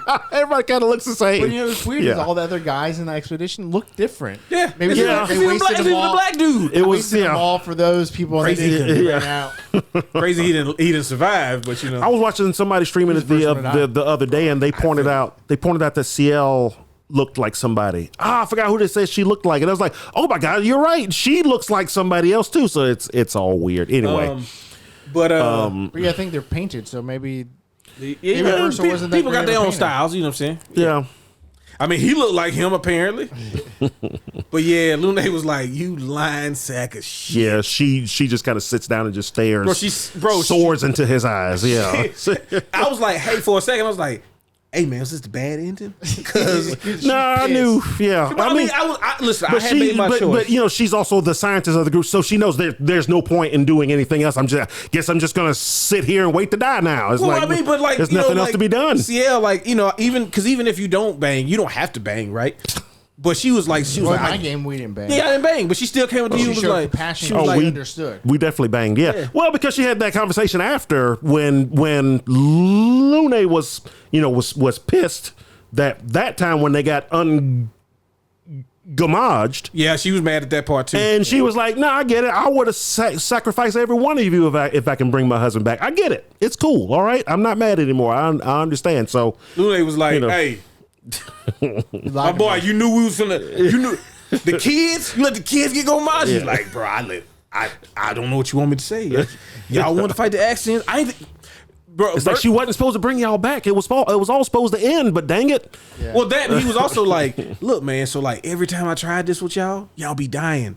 There was no way I thought y'all was actually gonna win. And then we won, and I was like, oh snaps, I don't know what to do. So I just did nothing. I sat on the dock of the bay, and then he knew what was gonna happen, and then he would eventually get erased. I mean, either way, he was gonna get what he wanted. He thought. Because there's a version where he don't get what he wants. Yes. So the canvas gets deleted, and then it shows the DeSandre family around his grave, and it's a sense of closure. Yeah, but it's sad because you see her and she sees everybody that she met in the world, and they all wave goodbye. But it's similar to the end of a new Return of the Jedi when he sees Darth Vader, Yoda and Obi-Wan, So I mean, but you see, she can't talk though. I don't know how much. I don't know how much time had passed at that point. But then the mom shows up, and Clay is still over there being weird on her own. Oh, she's still a bitch. Yeah, she's still kind of a bitch. She's off to the side, like, I mean, we here for his grave and all, but like, it ain't like he gonna come back or nothing. Yeah, we got shit to do. Hey, bro, she don't say one word, but she said all of that. Yeah, but you see. But the mom's kind of smiling. Mm-hmm. So like some time has passed, and what Renoir set out to do seems to have happened. So to me, it was the correct thing. It's not necessarily a happy ending, but it's the ending that had to happen. It was in this game. This is a good game. That sequel gonna say we made the wrong choice. Deal with grief. Yeah, that's what the moral of the story. Yeah, that's what the story turns into, because I mean, you've seen the other ending. Right. So the other ending is dark. Yeah, the other ending. Now, a lot of folks don't understand it. They think that's the happy ending. All right, so it's like, are you looking at it? Because so when Mael beats Verso, and he basically begs her to like, just just erase me. Erase me. I don't want to do this anymore. Just erase me. And she says to him, if you were able to age, if you could age, would that bring a smile to your face or something like that? But he's just like crying and begging. It's like, please, just basically just erase. I know you're gonna bring everybody back. Just erase me. So cuts, It goes to the world. You're going into the opera house. Everybody's back. She has control of all the chroma now. She brings everybody back to life. Sophia. So everybody's going into the Black dude. She's going into the opera. Everybody's going into the opera house. Already sitting in there is Who's the little kid? Doesn't that little kid kind of look like a younger Verso? I think that was one of the kids from his Was it? Oh, wait. Yeah. That might have been Verso. That might have been like child Verso, like the one that actually painted the whole thing. But yeah, so everybody's in there, and you see Gustav and his girlfriend come in. You see Lune and her parents, I think, were there. So that's him begging her not to bring him back, but she ends. This is everybody going into the place. Yeah. I think that's him. I think that's him when he originally painted the whole thing. Yeah, she wild for that, boy. Mm-hmm. She's like the Wicked Witch of the West. So she goes in, and Lune, CL, and her husband are already here. And so they're like, yeah, come on in. Hey, CL banged that little boy? CL banged that little boy? The later version. Theoretically, hey, yeah. Look, but you gonna sit him right next to me though, dog? Like I can see him. I know what you did. So I bring this video up because I actually want to ask what your opinion is. So I have an opinion of what happens here in a little bit. It's pretty clear to me. Like I said, some folks clearly don't get the meaning of the whole thing. Because it's like, this is cool. This is what everybody wants to see. Everybody's happy. Gustav is back. His girlfriend's back. Everybody got what they wanted. Gustav his hand back? We can't paint his hand back? Bro, he loses the hand as part of his process. You can't take away what makes him him. Yeah, that's the him that she probably always knew. So, and then this happens, and I'm thinking, and you're thinking, so the kid Verso's there. She let Verso go. No. She repaints Verso back into the canvas. It's the same Verso. Much older. She allows him to age, but she basically forced him into an existence that he didn't want for even longer because she still couldn't let him go. And then so they acknowledge each other, but you can tell he's not happy about it. You don't want to exist. I don't want to play no piano for you. Yeah, well, that's me, bitch. I don't want to. That's kind of his existence now. So while she won't become a paintress that everybody goes after because they think that the paintress is erasing folks, she does kind of become a not malevolent god, but to him, that's what she is. Of course, look at him. Yeah, so now he's even older. Lord knows how much time has passed because you can see everybody's hair is kind of grayed and everybody's gotten a little bit older. She gotten a little older, but you can see her face starts giving out. I think at this point you can't hear it here, but I think at this point you hear the discordant piano part. That is usually the sign that clearly something's wrong. He's angry. He's like, I can't believe I still have to do this. This is clearly the bad ending. It's all black and white. Oh yeah, yeah. Because now her face is starting to hollow because she's been in there for too long. She turned into the damn so to conductor. Me, so the way I take this, absolute power corrupts absolutely. No, so he wasn't gonna play. He's at the piano and he hasn't played yet. He hasn't touched the keys yet. He hasn't. He's not. He is frozen. Like he doesn't want to play. Yeah. She uses her powers to make him play. Yeah. And that's why the paint shows up like they do when they're outside of the canvas. Mm-hmm. She's using her powers to make him play. Yeah. Mm-hmm. This is clearly the bad ending. Yeah. She's becoming a monster. Yeah, she's becoming a monster, but her puppet. But there'll be no reason to actually go after her like the original paintress because everyone misunderstood what that paintress was. There'll be no expeditions because there'll technically be no reason to. Yeah, she's not killing nobody to come after. Yeah, but she is manipulating. But she is manipulating. Yeah. And so they're my things. Yeah, you all are my things now. Yeah, But a lot of folks see that as the happy ending. How is and that it's happy? like exactly. It's like what did you not understand about this? Bro, people be consuming media and be siding with the bad guys, and it'd be like, hey man, what are you doing? The Empire was wrong. You know that, right? The Death Star's not a good idea. I'm just saying, but like, what if the Rebel that were Alliance just janitors and stuff? Huh? What'd they do? Listen, the Death Star's not a good idea. Even if the Rebel Alliance has the Death Star, it's still not a good thing. This isn't good to have. Yeah. What part of that don't you understand? Yeah. That's what I always loved about TIE Fighter. I'll never forget watching the intro to that game the first time and seeing the way that the Emperor describes what's going on at the beginning of that game. That was the first time I actually thought about somebody who as just a normal person in the Empire. It's like these terrorists, just destroyed one of our greatest military achievements, and now they're going around and blowing stuff up and killing folks and everything, and I'm trying to bring order to everything. That was the first time I ever thought about it from the other perspective. Getting these TIE fighters, these death machines. Yeah, take down these space Pintos. Yeah, we know. The X-Wings aren't supposed to be as good as us. Yeah. Okay, they're outdated technology, okay, flown by inferior backwater hillbillies. Basically, yeah. Well, I mean, the X-Wing were always higher technology. They were just built kind of quick and cheap. TIE fighters were inferior mechanically, but they were strength in numbers, though. That's why they were always so many more. Yeah, so many more TIE fighters. All right, but anyway. Anyway. So we fucked up. What? We spent an hour talking about Expedition 33. As we should. Not 20 minutes. All right, be a long night. So we have a bunch of stuff to talk about outside of Expedition 33. Yeah. If you haven't figured it out, go fucking play Expedition 33. I don't know why it's you really even good. like listening to us. Why you should be playing? Yeah, it's really good. All right.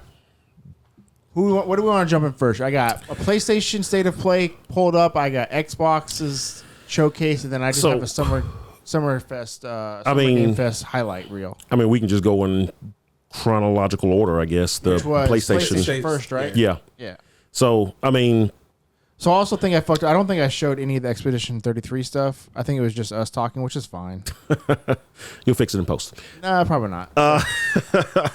So this State of Play. Pretty solid. Best State of Play ever? Was it? I think so.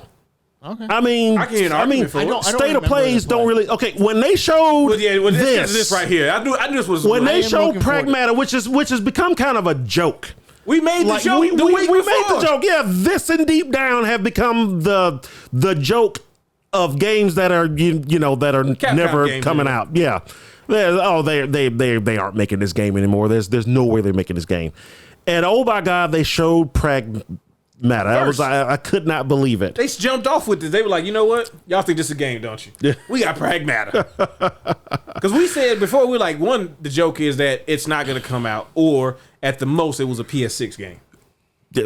If anything. Yeah. Because they only showed they showed two other like teasers, but they haven't showed anything of it in over like a year and a half or something like that. And they announced it over 2 years ago. It was at the latest 2023.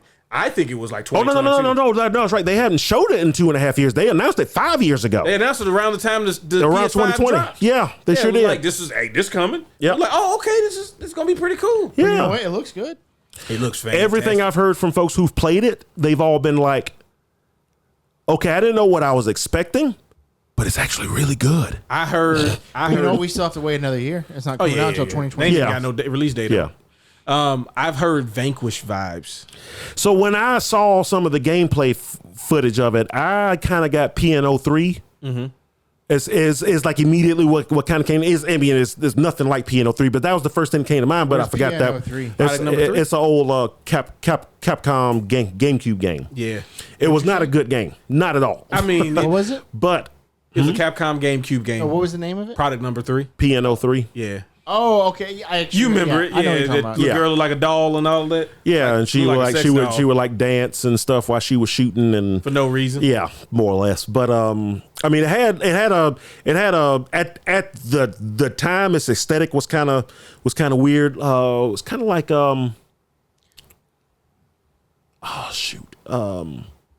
kind of like Portal almost.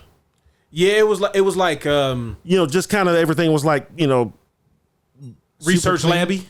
Yeah. You were fighting. You were fighting. You were fighting like androids and stuff. And but watching like the little gameplay snippets that they showed here, for some reason that was the first thing I thought. Something else somebody brought up that I did not pick up on. Some folks are saying this might be a Mega Man game the way that new Pac-Man game is a Pac-Man game. Oh, snaps.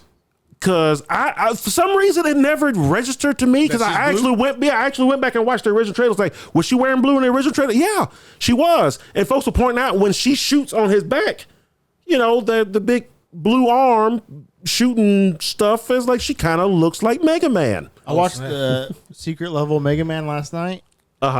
My favorite one. Everybody's like, bro, fantastic. That was just the beginning of the episode, right? Oh, bro, it's so short. I was so mad about that. Everybody's like, that needs to be a series. That was the beginning of the first episode. We need to see more. It did this the whole time, right?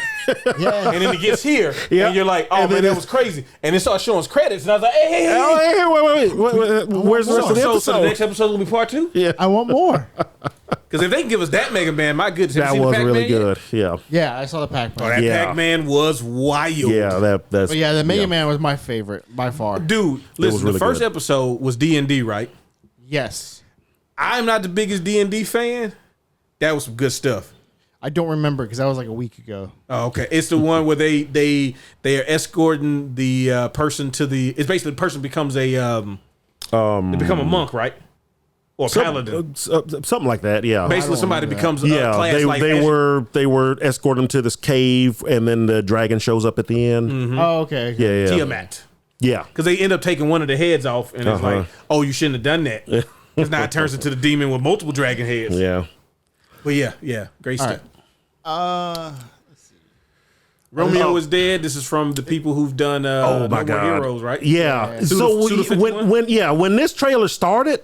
It's like fucking weird. What in the hell is this? But then, like, when for a second I thought it was from like because it kind of felt like the guy that does like Rick and Morty. Oh yeah, he goes to answer the door and you hear him scream and the granddad goes up to him and he's like sitting there and he's like holding him and telling him he's about to die and stuff. I was like, I'm getting Rick and Morty vibes from this. But the second he sticks his thing in the eye and he turns into the thing, I was like, this is a Suda 51 game. Yeah, this is definitely a grasshopper game. And then the trailer starts off the guy's like, hey man, this zombie's here. And he's just like, zombie stand back there like, hey, what's up with you? And then he attacks the dude and he's like, oh, we gotta save him. And jams the thing in his eye and it's like, oh, and then it turns into Suda 51 graphics. He's like, oh, okay, I was like, it's definitely a grasshopper game. So I mean, it looks cool to me. I really liked the No More Heroes game. So this looks like a No More Heroes, but with actual good controls, hopefully. Yeah, I keep wanting to play those, and I be seeing like the bundles for PC, and I'm like, I need to get it. They're good. You got to get used to the. They were first made for the Wii, right? Yeah. And and I don't want to say they're clunky. They're clunky, but they're kind of clunky. I've seen. But I enjoyed them. I enjoyed all of them. Well, everybody says once you get used to the games, they're really neat. And it's so much stuff that you do, and especially the second game, like the mini games that you do throughout, and all the jobs and stuff. That's where the fun is. But then, of course, the boss fights and just the insanity that's happening with the story. So yeah, I'm looking forward to this. Didn't they also do Mad World? No, I think it's just a similar style. Okay. Yeah. Okay. But anyway, all right. Yeah. I'm out on this. Silent Not because Hill, it looks bad. And the new Silent. I mean, the first one. It don't look bad. I just don't want to play this. I don't want to play that. The first like 5 games they show is just like bam, bam, bam, Digimon, bam. Hey, hey, but I'm sure the fans of that series think that game looked great. I just didn't care myself. But bro, it was like they came out of the gate swinging. They really did with this Bro, James can't fight already. I'm not finna play as a Japanese schoolgirl. I know she can't fight. I know they're really going for the you really can't fight now. Like the next Silent Hill is just gonna be me in the game. Be like, oh yeah, I know you lose this. That's me. Oh my God. A new Bloodstained. Yeah. I mean, I'm watching the trailer, the little first part with the knights and everything, and it's like, I'm like, what is this? And then they start showing gameplay, and I'm starting to hear sound effects and stuff. I'm like, is this? Because at first I was like, is this Castlevania? And then I start hearing some of the sound effects, and they're like, this is a new Bloodstained. This is a new Bloodstained? I think this is a new Bloodstained. This is a new Bloodstain. Oh my God, it's a new Bloodstain. But it looks like they're doing the Portrait of Ruin thing, I guess, with the two characters. So is it like co-op, or are you controlling two different characters? They hadn't released enough information. Yeah. So, but I mean, it could be both. It could be you could play either or you could just But it's a Pokemon game. No, but I'm in. This is Digimon, isn't it? Yeah, this is Digimon. Yeah. I don't know why I said Pokemon. I knew exactly what I was. I don't know why you said. I was like, why'd you say Pokemon? They both monsters. You knew what this was. They weren't competing, but they was competing. Yeah. But it's another Digimon story. Yeah. Which the other one was Cyber Sleuth. And then, dude. Hey, all right. So pause it right here for already pre-ordered it. No. Listen here. In a world where everybody's getting 2.5 HD remakes, you know what? We get a port of the PSP game. So no, it's not. It's not a port of the PSP game. Final Fantasy Tactics War. the Ivy Chronicles. Okay, so it's not a port of the PSP game. What they actually did, instead of taking the PSP game as the base, they went back and took the original PlayStation game as the base, and upgraded it from there. Still got the Onion Knight in it.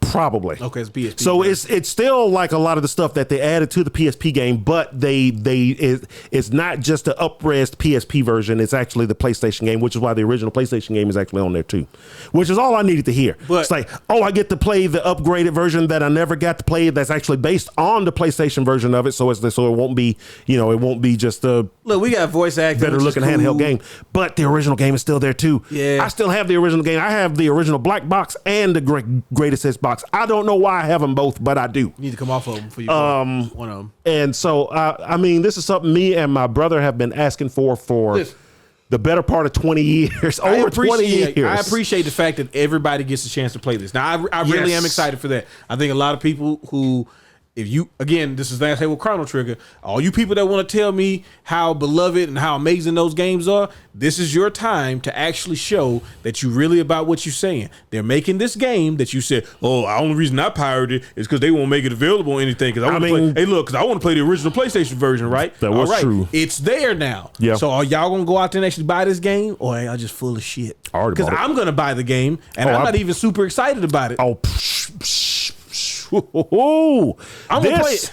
Almost sent me through the roof in my house when I saw that. I was like, finally! I just wanted this to get the love and respect that I've seen so many other JRPGs get. Now, I think it's getting some good stuff. It's Square, right? And I know Final Fantasy Tactics ain't something that Square really prioritizes. We gotta be thankful we getting this from them. Well, but yeah, I mean, there's a whole story behind. This game was originally Tactics ogre game. Mm-hmm. A guy from Square was friends with a guy from Atlas. They were at lunch one day. He's like, hey, you want to come back and see the game that we're making? Sure. He goes in.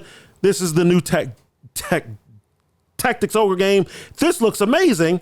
Hey, we're looking for something, that last Final Fantasy that we had really, really sold well. And we're still about, a year or two out from doing 8. We need to release something, especially in the West, to keep everything going. Hey, will you sell us this game? And he looked around. Yep, sure. Oh, okay. And Square just kind of took it, put some chocobos in it. Put some chocobos in it. Because the rest of them enemies ain't Square except for the bomb. Sprinkle a little Final Fantasy sauce on it. Bam. Hey, one of the greatest tactical RPGs ever made. Let me tell you what we should do. Mm-hmm. People really love Cloud, right? Oh, yeah. What if we throw him in for no goddamn reason? For absolutely no reason. I'm with it. Other than the fact that we finally was able to, sell a JRPG over in America, in the West. Hey, that time where that little gap in the game in Final Fantasy VII, that's what he was doing. Uh-huh. He was in Tactics, and then he came back. Exactly. I wanted like I played recently. Obviously, we got Super Mario RPG remake. Yes, and that wasn't like the greatest, like from the ground up remake. It was pretty much the same game with like, which is what I wanted. So, but I felt like this game could have gotten like, again, I'm happy it's got voice acting and stuff like that. I think it's going to be a great time. I'm going to buy it. I was just hoping, like when I played the Star Ocean Star Ocean second R. Yeah. When I played that, I'm like, okay, this is taking what I saw in my head when I played Star Ocean 2, Yeah. and putting it on the screen. Now, granted, the Lunar collection, they ain't really do a lot to a degree. Like, they cleaned it up, but you know, it's cleaned up basically. Yeah. I was hoping that feels like this is what this is more so. Which I'm gonna get the Lunar collection as well. But I wanted Star Ocean second R levels of remake in it. I want that for Xenogears. Well, yeah, that too. Everybody But they don't own Xenogears. it, so nobody's gonna ever. If they could do it, decide to spike. Yeah. You think we'll get the real second disc? See, that would be the question. If they could go back and let you play, but God, man. But now I'm like, I would play it. I don't have time to play it. Exactly.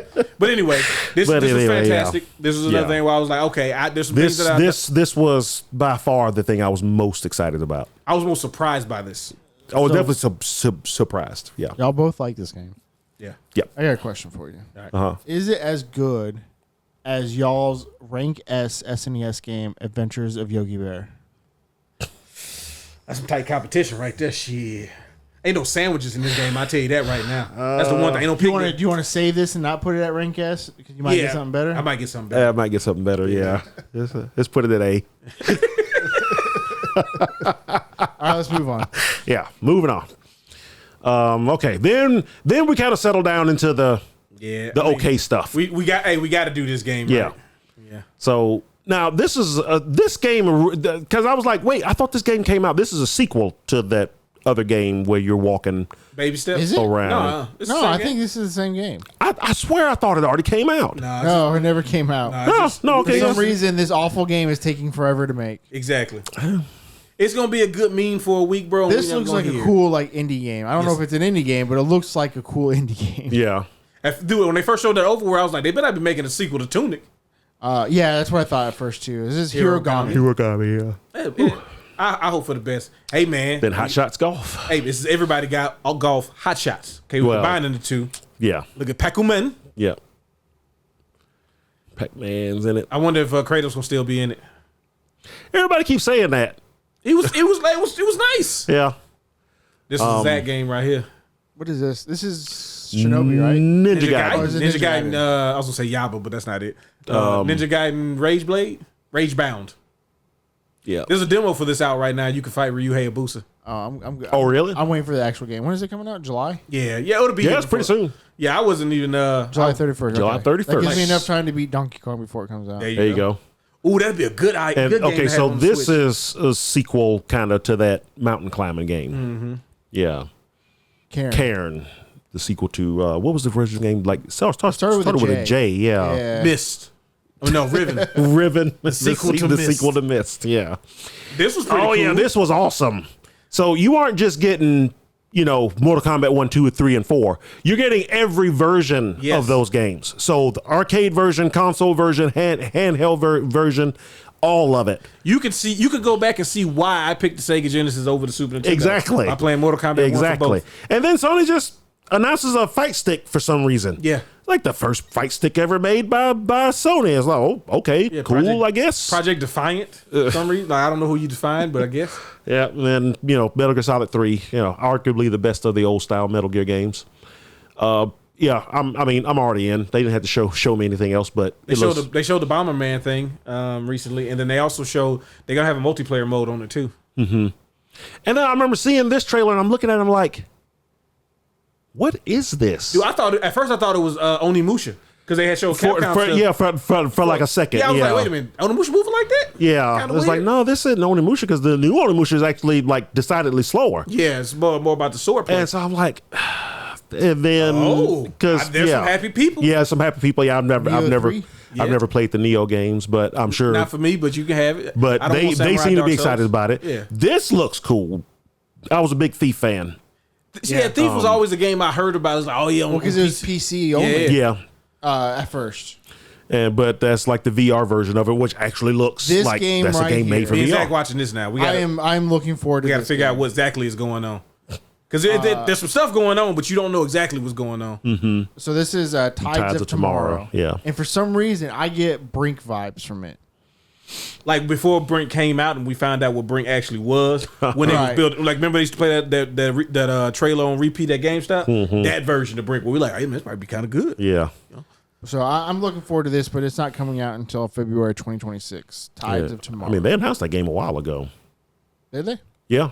We got more levels for Astro World.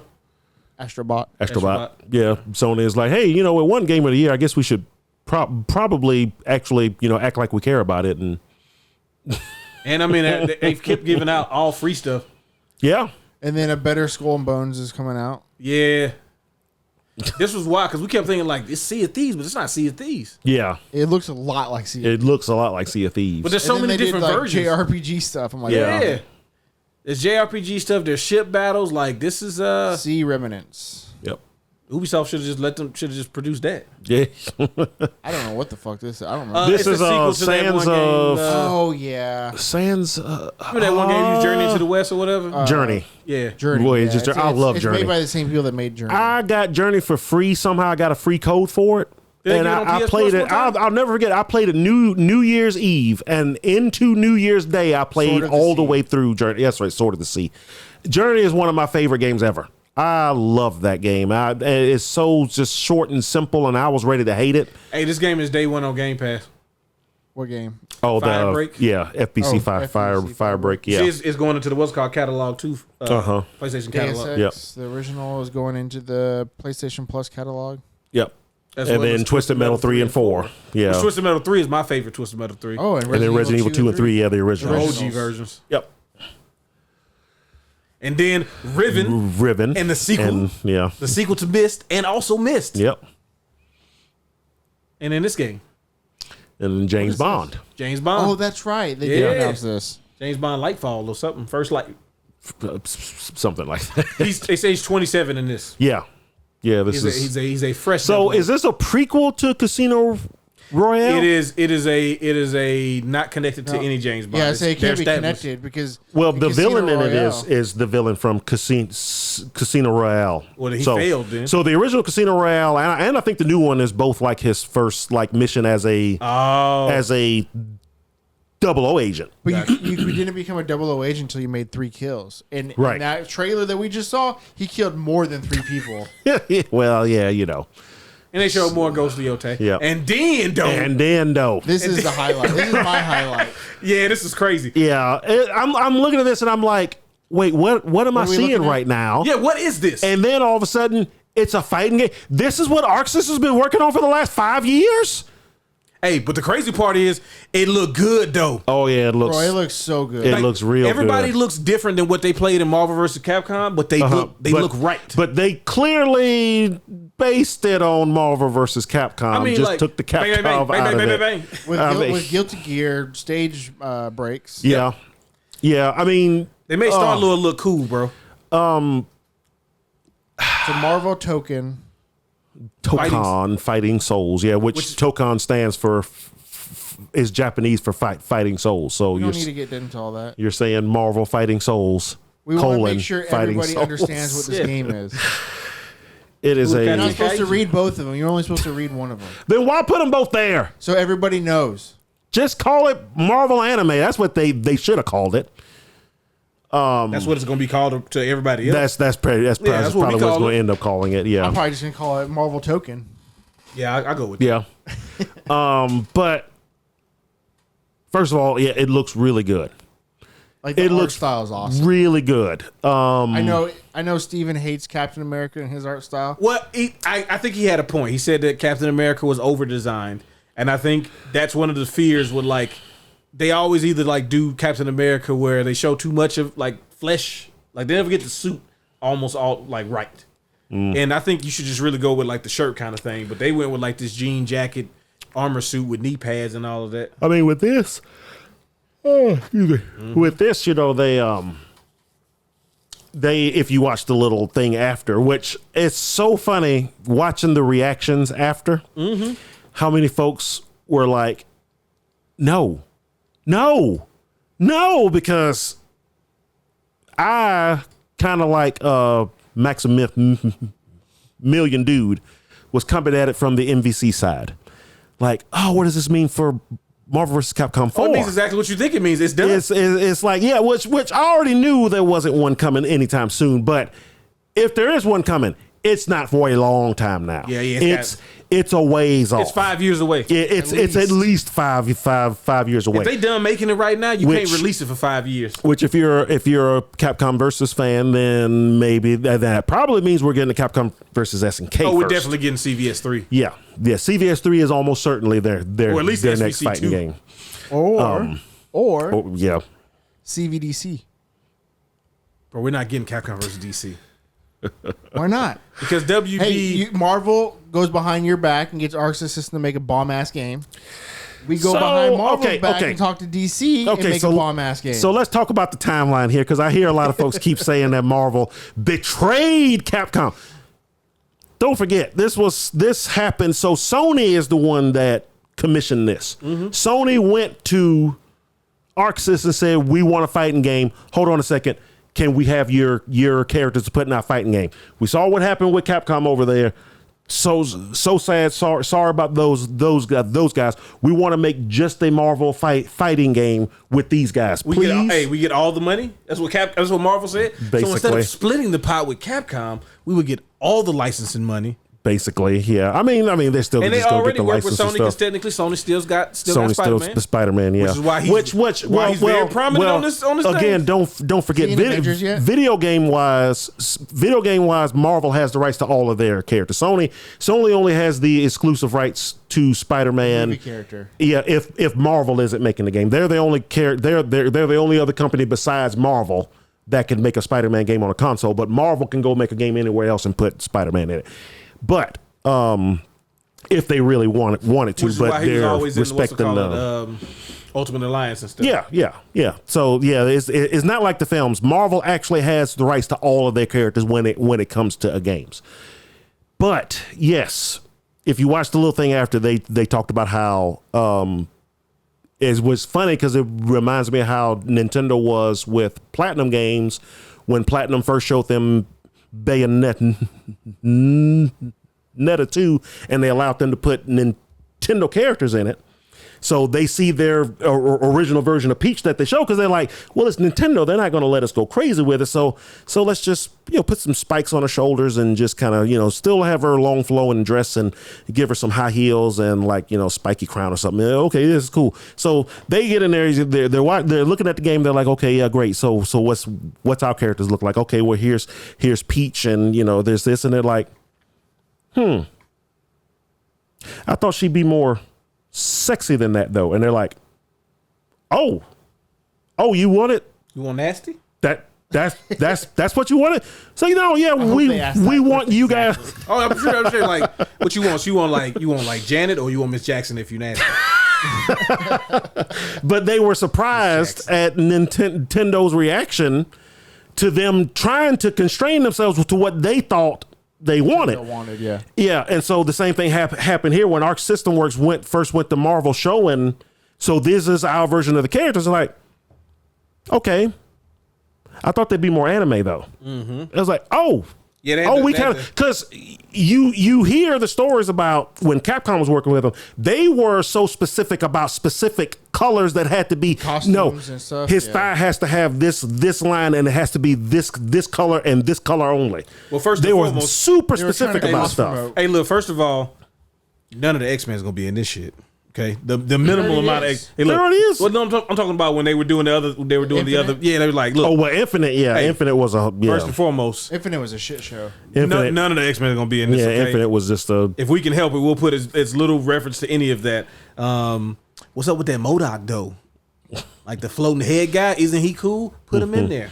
I mean, they were pushing MCU stuff. Wasn't MODOK in 3? He was. The fact that he was in 3 was the first sign that the shit was going weird. Nah. Yeah, They had weird characters in MVC too. Yeah, but they didn't have no fucking MODOK. They had weird Tron Bon or where the fuck that. That's Capcom. They had Shuma Gorath. They had Shuma Gorath and Blackheart and Marvel superheroes. Nobody knew who they were unless you were a diehard comic book fan. Dark Thunder. So you're telling me you didn't know who MODOK was? Man, I knew who he was, but I didn't want him in the game. Put Mojo in, at least from Mojo's world. Yeah. He's got the spider legs. Do you know what? Did you watch the MODOK show? I tried. It was out at a weird time, man. I just didn't really lock into it like I wanted to. I never saw it either. I heard it was. I heard it was funny. I heard it was good. I want to try it. Okay, you let me know. I need to get Disney Plus though. I thought it was on Hulu. Oh, is it? Yeah, it was a Hulu show. I think it's on Hulu. Yeah, because it was Patton Oswalt and as MODOK. But anywho, yeah. We got other stuff to go to, and it's but I know, but yeah, so but yeah, but now then, we got Anime Iron Man. But then it was funny thinking about it from the Dragon Ball Fighter side. Oh, that shit is dead. Yeah, they were really the ones like no, because they thought for sure they were getting a Dragon Ball Fighters 2. And but I'll say one last thing. I don't think this game precludes a Dragon Ball Fighters 2 as much as it does an MVC 4. Exactly. Because that's a Bandai Namco game. Exactly. You think they sold 10 million copies of that game. You think Bandai Namco's not going to make a Dragon Ball Fighters 2 I'm sure, just because that game exists? I'm sure the Super Saiyan Goku file is in that game. Oh, because it's a load bearing file, so you can't take it out. Yeah, isn't it like it's like in Guilty Gear or something, right? The Goku file. Yeah, it's a load bearing file. Man. You can take it out of that. So yeah, so technically Goku might be in. To me, that was easily the best PlayStation state of play they've ever done. At least, I mean, to me, it feels like within the realm of actually showing games that within the PS5's life cycle, that's clearly one of the best. Yeah, ones. and they're showing games. They still don't have a lot of games, first party games themselves, but gotta be excited that I actually own a PS5, but I'll probably buy most of those games on Steam anyway. But you could get them. But I could get them on the Switch too, and you can't get them on the Xbox. Yes, right now. Yeah. Well, a lot of those games, that they always do. They show the PlayStation, but most of those games are going to be available on all the other consoles too. But still, yeah, excitement. All right, what's next? Xbox, whatever they call their shit. The showcase. Yeah. So a lot of folks say this was the best show of E3, of not E3, excuse me. You said it right. Yeah. Yeah, we know what this is, bro. Play E3. Yeah. Now, to me, this state of play was, but I understand why folks say that this was. It just didn't have a lot of stuff that I was excited for, but it all looks great. Well, my thing I told you before was I don't need to be convinced that the Outer Worlds 2 is going to be good. Oh, yeah. Because I enjoyed the Outer Worlds 1 so much. Yeah. But what they're doing with this game, and again, I try not to watch too much of it, right? Mm-hmm. But yeah, they're doing some really good stuff with that game. So I'm super excited for that game. Yeah. October 29th. October 29th. Oh, dude. And it's like, come on, I already know it's going to be day one Game and Pass. Day one Game Pass. Yeah, it's like, that's a given. Now, this, when you this mentioned was earlier. Surprise. Bro, like, I played through this whole game. It was a pretty good time. You played High on Life the whole way? Yeah. I started it on our YouTube, and then I think that's when we got ready to close. Or yeah, I know. I remember watching. I started watching you play, and then I saw somebody else finish it. Yeah. I played it. You were playing it? Yeah, that's what it was. You were playing it. Yep. I watched somebody play it. Like after you played the level, I'll go and play it on Game Pass. Yeah. So yeah, make High on Life 2. Yeah. Yeah, I mean, I think that's gonna be good. Then we got the prequel to Plague Tales series. Plague Tales, yeah. I didn't know what was going on at first. I'm like, bro, she Wonder Woman? Is that what this is? Keep showing that gold rope? So this I didn't was even think about that. This is the pirate character from the second game, right? But her younger. I don't know. I haven't played or watched these games. I'm not playing this. Oh, okay. I heard the second one was even better. Oh, the second one was way better than the first game. The first game felt like a really good first try by a small indie company that had no money. The second game felt like a actual developed high quality game, actually. A good, like the first game was an A game. The second game was a dang near AAA experience. Got you. So I mean, it was like you want to talk about the first game was just hold the fire to keep the rats away, more or less. I mean that happens a lot in the second game too. But the seemed like it was a better way to do it. Though, the story, which is just you want to talk about